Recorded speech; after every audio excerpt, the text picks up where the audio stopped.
di hari penghakiman tuh siapa yang menghakimi? Dalam rupa manusia atau bukan? Manusia dan ilahi itu tidak akan terpisahkan. Karena Bapa tidak menghakimi, melainkan menyerahkan penghakiman itu kepada anak. Cerdas, Agatha menjawab tuntas penuntut ilmu. Di hari penghakiman, siapa yang menghakimi? Mari kita simak diskusi menarik mereka berikut ini. Oke, ini ada penuntut ilmu, silakan. Itu nanti yang di hari penghakiman tuh siapa yang menghakimi? Yesus. Dalam rupa manusia atau bukan? Manusia dan ilahi itu tidak akan terpisahkan. Sebab sama seperti dia terangkat, dia juga akan turun dengan cara yang sama. Kisah para Rasul 1 ayat 11. Jadi dalam rupa manusia seperti waktu dulu itu abad 1 itu. Waktu dia inkarnasi, Allah dan manusia. Dalam kodrat keilahian dan kemanusiaannya. Kolose 2 ayat 9. Karena Bapa tidak menghakimi, melainkan menyerahkan penghakiman itu kepada anak. Yohanes 5 itu ya Pak Erben ya. Nih. Bapa tidak menghakimi siapapun, melainkan telah menyerahkan penghakimannya seluruhnya kepada anak, supaya semua orang menghormati anak sama seperti mereka menghormati Bapa. Siapa yang tidak menghormati anak, dia juga tidak menghormati Bapa yang telah mengutus dia. Ini kesatuan hakikat. Makanya di ayat 30 ini dikatakan gini ya. Aku menghakimi sesuai dengan apa yang aku dengar, dan penghakimanku adil, sebab aku tidak menuruti kehendakku sendiri, melainkan kehendak Dia yang mengutus aku. Jadi Bapa menyerahkan penghakiman itu kepada anak, anak menghakimi menurut kehendak Bapa, gitu. Itu kesatuan hakikat ilahi tadi. Itu maksudnya. Oke. Waktu di surga, kita bisa lihat Bapa atau enggak? Enggak, Allah itu tidak kelihatan. Yang kita lihat itu adalah kemanusiaannya Yesus. Sama seperti ketika firman itu turun ke dunia, diutus ke dunia, yang dilihat orang-orang saat itu hanya kemanusiaannya. Tetapi lihat pekerjaannya Yesus, pekerjaan ilahi, membangkitkan orang mati, membuat mata bagi orang yang tidak memiliki mata, menyembuhkan orang yang lumpuh, pendarahan. Makanya ketika Yesus berkata gini, pergilah, dosamu sudah diampuni. Marah di situ orang Yahudi, orang-orang Israel itu. Loh, yang bisa mengampuni itu hanya Allah. Kenapa kau dalam rupa manusia tetapi mengatakan kamu mengampuni gitu loh. Makanya dia dirajam, dilemparin batu. Jadi dia adalah yang ilahi dalam rupa manusia. Keilahiannya tidak dilihat karena tidak bisa dijangkau oleh mata manusia gitu. Tetapi pekerjaannya itu adalah pekerjaan ilahi. Sampai kapanpun, walaupun sudah di Allah surga, kami itu tidak bisa kelihatan. tidak Yang bisa kami terlihat. lihat itu adalah kemanusiaan yang membalut keilahiannya Sang Firman ini. Kolose 2 ayat 9. Di dalam jasmaninya berdiam seluruh kepenuhan keilahian. Makanya dia dikatakan bukan diciptakan tetapi inkarnasi, masuk ke dalam daging. Jadi keilahian itu ada di dalam kemanusiaannya itu. Keilahian itu nggak bisa dilihat. Seperti itu. Tapi dia tetap ilahi. Makanya Yesus itu selalu berkata gini kan. Dan lihatlah aku mengutus kepadamu nabi-nabi. Makanya orang Israel tuh marah sama dia. Kau ngaku-ngaku Allah gitu loh. Terus dia juga bilang, aku mengutus malaikat-malaikat. Oh, ini kan pekerjaan Allah. Lalu dia juga bilang, sebelum Abraham jadi, aku adalah aku. Itu adalah perkenalan Allah pertama kali dengan Musa. Ketika Musa menanyakan kan, siapakah namamu? Kuperkenalkan kepada bangsa Israel ini.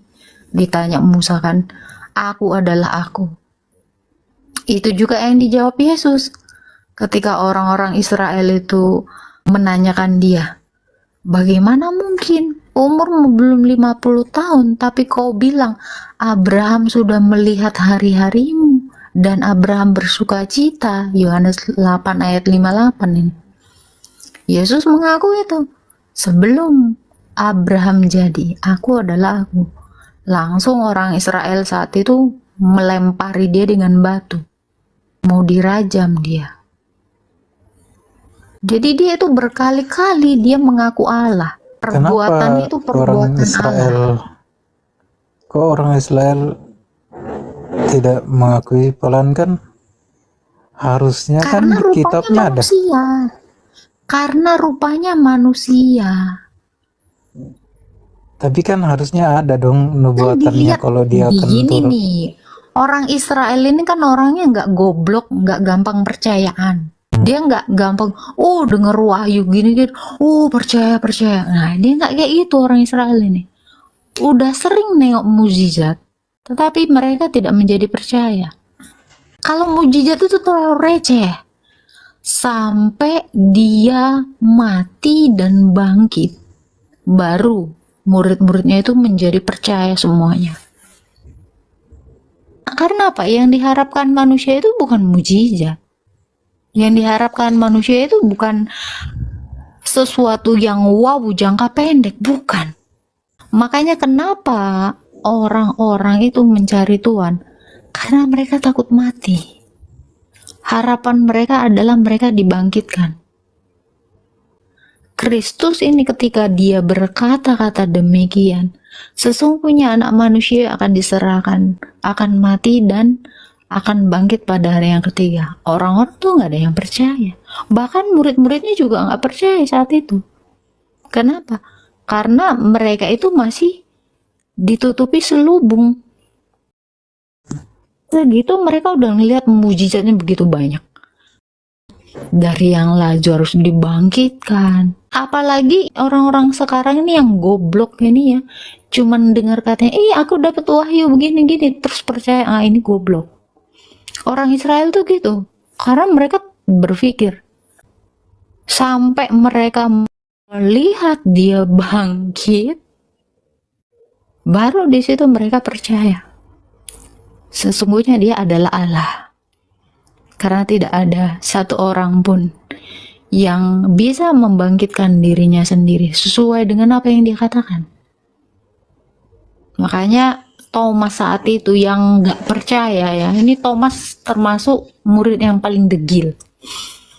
Sebelum aku mencucukkan jariku ini ke tangan yang bekas dia disalibkan itu, sebelum kucucukkan ke lambung dia yang pernah ditusuk waktu dia disalib itu, gak akan percaya aku. Begitu dia buktikan, langsung dia sujud mengatakan, ya Tuhanku, ya Allahku. Dari situlah mereka menjadi percaya dan mereka benar-benar menerima kuasa itu. Akhirnya apa? Para rasul itu menerima kuasa yang sama seperti yang dilakukan Yesus. Makanya Paulus bisa menghidupkan orang mati.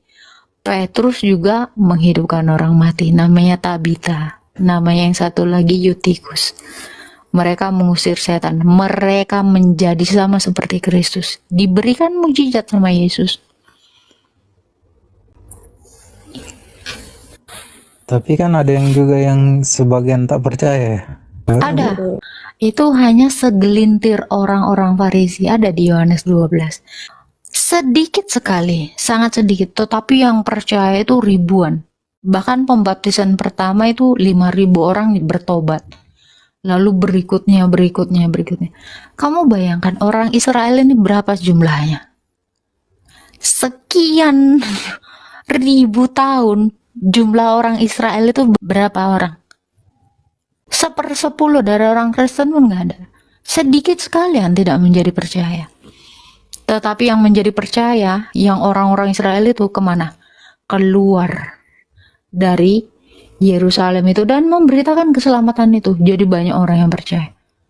Makanya dari abad 1 sampai abad 3, mereka itu dianiaya habis-habisan. Tapi banyak juga yang menjadi percaya. Kenapa? Karena murid-muridnya itu diberi kuasa. Mereka menyembuhkan, menghidupkan, mengusir setan, membuat orang jadi bertobat. Itu banyak sekali mujizat-mujizat mereka. Sampai detik ini. Berarti yang sampai saat ini tidak percaya masih menunggu Mesias dong ya? Iya, mereka itu orang-orang yang bodoh. Mereka itu orang-orang yang sombong. Mereka itu antikris. Mereka itu bikin agama baru. Mereka nggak punya imam bahkan. Mereka nggak punya bait Allah. Itu agama baru. Yang sekarang ini agama baru itu. Namanya Yahudi Rabbinik. Itu buatan bukan orang Yahudi sebenarnya. Jadi orang Israel yang sekarang ini tuh bukan Yahudi. Itu adalah bikinan orang-orang Rabbinik.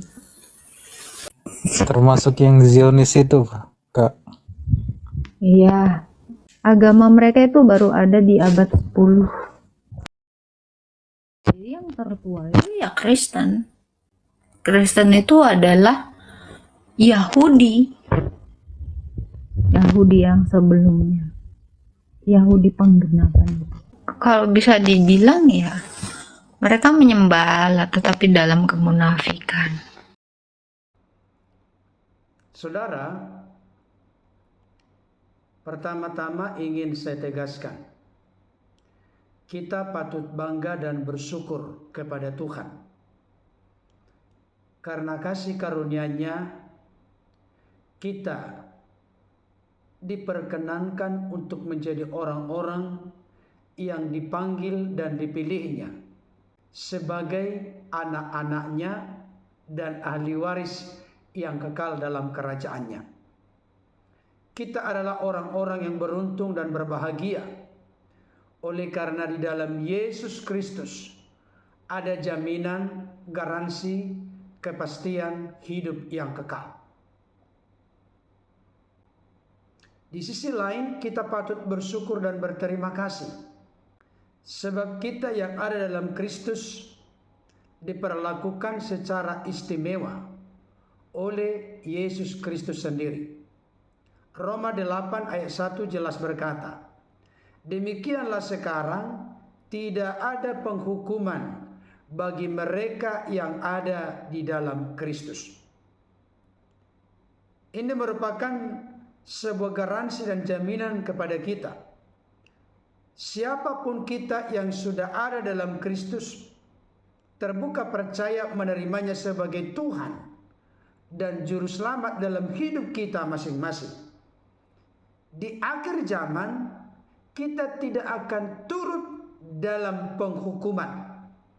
Kalaupun nanti di akhir zaman, ketika Kristus Yesus datang sebagai hakim yang akan mengadili orang-orang hidup dan orang-orang mati, maka orang-orang percaya dihakimi bukan untuk dihukum, dimasukkan ke dalam neraka, tetapi untuk menentukan upah atau mahkota apa yang layak dikaruniakan kepada kita melalui pola, cara, gaya hidup, atau melalui apakah kita berbuah secara lebat selama kita hidup di tengah-tengah dunia ini. Bapak Ibu Saudara, kita patut bersyukur dan berterima kasih sebab yang akan menghakimi di hari penghakiman atau di akhir zaman adalah Yesus Kristus, Tuhan dan Juru Selamat kita. Tadi Agatha sudah menyampaikan beberapa ayat. Saya tambahkan untuk membuat referensi kita semakin komplit. Yohanes 5 ayat 27. dan Ia telah memberikan kuasa kepadanya untuk menghakimi karena Ia adalah anak manusia. Ia yang dimaksud di sini adalah Allah yang disapa dengan Bapa, memberikan kuasa kepada Yesus Kristus anaknya untuk menghakimi. Bukan hanya itu. Yohanes 8 ayat 16. Dan jikalau aku menghakimi, maka penghakimanku itu benar, sebab aku tidak seorang diri, tetapi aku bersama dengan Dia yang mengutus aku. Penghakiman yang akan dijalankan oleh Yesus adalah adil dan benar adanya. Oleh karena di kitab Taurat dituliskan keterangan 2-3 saksi perkara sah. Ketika Yesus menghakimi atau mengadili, Yesus berkata dan memutuskan hal yang benar karena Bapa ada bersama dengannya dalam hakikat sebagai Allah. Berikutnya, Kisah Para Rasul 17 ayat 31. Karena Ia telah menetapkan suatu hari, pada waktu mana Ia dengan adil akan menghakimi dunia oleh seorang yang telah ditentukannya, sesudah Ia memberikan kepada semua orang suatu bukti tentang hal itu dengan membangkitkan Dia dari antara orang mati. Yesus dibangkitkan dari antara orang mati oleh Bapa, oleh Roh Kudus, oleh diri Yesus sendiri. Maka Dia ditentukan untuk menjadi hakim yang adil di akhir zaman. Dan ayat yang sangat populer terkenal bagi kita yang perlu kita perhatikan secara serius, Filipi 2 ayat 9 sampai 11. Itulah sebabnya Allah sangat meninggikan Dia dan mengaruniakan kepadanya nama di atas segala nama, supaya dalam nama Yesus bertekuk lutut segala yang ada di langit dan yang ada di atas bumi dan yang ada di bawah bumi, dan segala lidah mengaku Yesus Kristus adalah Tuhan, bagi kemuliaan Allah Bapa. Saudara yang dikasihi Tuhan, ada saatnya di dalam penghakiman pengadilan terakhir, seluruh umat manusia akan bertekuk lutut di dalam nama Yesus, baik yang ada di langit, yang ada di atas bumi, dan yang ada di bawah bumi. Demikian juga segala lidah mengaku Yesus Kristus adalah Tuhan, bagi kemuliaan Allah Bapa.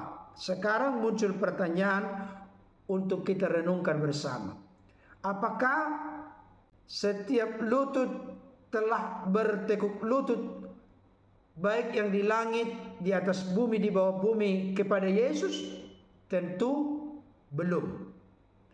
Apakah segala lidah telah mengaku Yesus Kristus adalah Tuhan, bagi kemuliaan Allah Bapa? Tentunya realita kenyataannya belum. Kalau begitu, kapankah ini akan terjadi? Tentu di dalam pengadilan dan penghakiman terakhir. Oleh karena itu, saya memberikan tantangan kepada saudara-saudara yang masih tertutup, terkunci permanen hati pikiranmu. Bukalah segera, terimalah Yesus sebagai Tuhan dan Juru Selamat. Sebab ada masa dan waktunya di akhir zaman, engkau akan diperhadapkan kepada pengadilan Kristus yang adil, yang tidak bisa disogok, tidak bisa dipengaruhi, karena pengadilan dan penghakimannya sungguh adil dan benar.